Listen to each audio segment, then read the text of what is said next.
Pues aquí la posición plana es aquella en donde el trabajo se encuentra debajo de la mano y el metal está depositado en una superficie plana. Luego tenemos la posición horizontal, que esta posición es donde tenemos la pieza de trabajo enfrente y el electrodo se va moviendo de manera horizontal. Luego tenemos la posición vertical, que al igual que la horizontal, tenemos la pieza de trabajo enfrente y el electrodo se va moviendo de manera vertical. Luego tenemos la posición sobre cabeza, que esta, a diferencia de la posición plana, la mano se encuentra debajo de la pieza de trabajo. Luego tenemos los movimientos de los electrodos, algo muy importante que debemos conocer dentro de todo procedimiento de soldadura, que bueno, tenemos el movimiento zigzag longitudinal, que este movimiento pues es zigzagueante, una línea recta, en donde el electrodo va en sentido del cordón. Luego tenemos el movimiento circular, que este movimiento pues del electrodo va describiendo, como su nombre lo indica, una forma circular. Luego tenemos el movimiento semicircular, que este movimiento va describiendo una trayectoria con forma de media luna o en forma de un arco. Luego se tiene el movimiento zigzag transversal, que aquí pues el electrodo se va desplazando de lado a lado mientras que avanza. Y por último tenemos el movimiento entrelazado, que a este electrodo se le aplica una oscilación lateral. Seguimos con los tipos de juntas. Tenemos la junta tope, la junta de borde, la junta solape y la soldadura en T. Comencemos con la junta tope, que las juntas a tope son aquellas en donde es un proceso donde se une dos objetos que reposan sobre la misma superficie plana. Luego tenemos las juntas de borde, que aquí pues se unen estas dos piezas que están en distribución vertical. Luego tenemos las juntas a solape, que pues se unen estos dos objetos que no necesariamente están directamente una sobre la otra. Y por último tenemos la soldadura en T, que tal como su nombre lo indica, se busca unirlas de una forma en T que tenga el ángulo de 90 grados. Seguimos con los tipos de soldadura. Pues existen diversos tipos de soldadura, pero acá vamos a nombrar las más resaltantes, que en este caso son la soldadura eléctrica, la soldadura oxiacetilénica, la soldadura MIG, la soldadura fuerte y blanda y por último la soldadura TIC.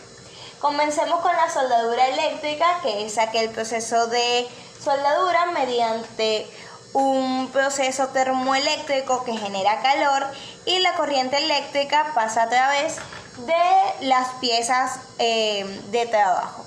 Este tipo de soldadura utiliza los siguientes equipos. Utiliza una fuente de corriente, una pieza portaelectrodo, una pinza de masa y un gas de protección. Seguimos con el siguiente tipo de soldadura, que es la soldadura oxiacetilénica. Pues esta soldadura utiliza el calor producido por una llama, que esta pues se obtiene por la combustión del gas acetileno con el oxígeno, que pues este tipo de soldadura utiliza el equipo un soplete, que pues utiliza el oxígeno como un comburente y el acetileno como un combustible para generar la llama y en ese momento generar la llama que va a fundir pues esos metales.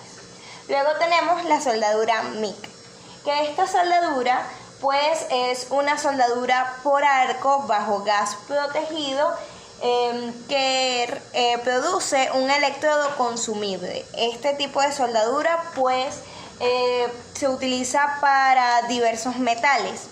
Y este tipo utiliza un equipo como un transformador, un rectificador, una inductancia, utiliza también una unidad alimentadora de hilo, también utiliza un circuito de gas, un protector, una antorcha de soldadura y un factor de mancha.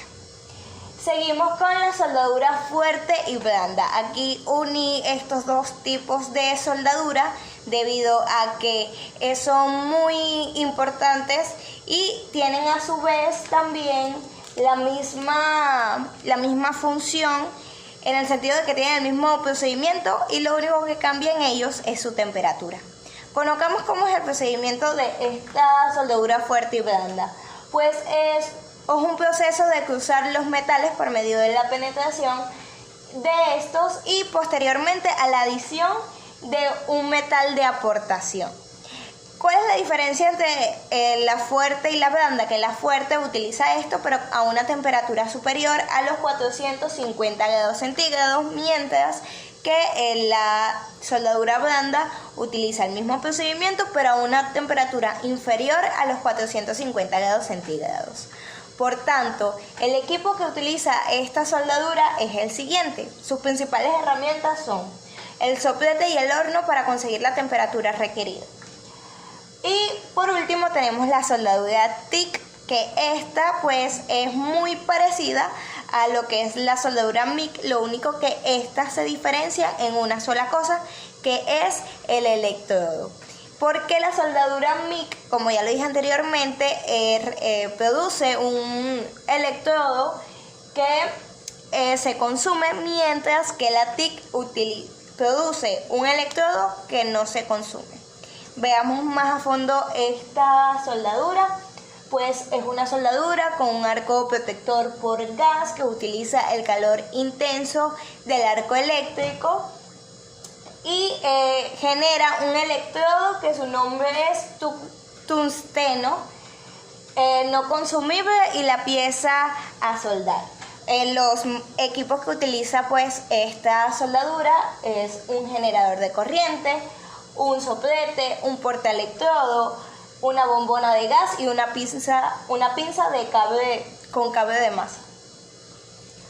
Proseguimos a la última etapa ya de nuestra exposición, los últimos dos puntos que son muy importantes porque habla acerca de la seguridad que se debe tener al momento de trabajar con equipos de soldadura y al momento de realizar los distintos procedimientos que este requiere.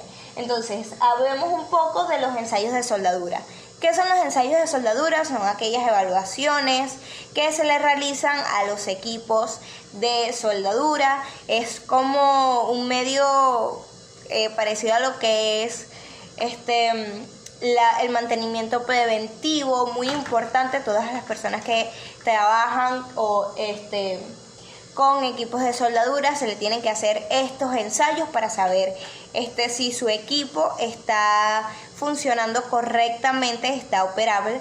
Y bueno, uno de los objetivos de lo que es el ensayo de soldadura es que no tiene como propósito dañar el equipo, sino por el contrario, conocer si está operable. Entonces, uno de los ensayos que se le debe realizar a todo equipo de soldadura son los siguientes: una inspección visual, una radiografía, las partículas magnéticas, el ultrasonido, los líquidos penetrantes y una prueba de fuga. Muy bien, eso siempre se debe tener en cuenta en el momento que tú trabajes con un equipo de soldadura, y toda industria debe hacerle a estos equipos estos tipos de ensayo. Vamos con el último punto, que son los equipos de protección personal para las soldaduras, el EPP.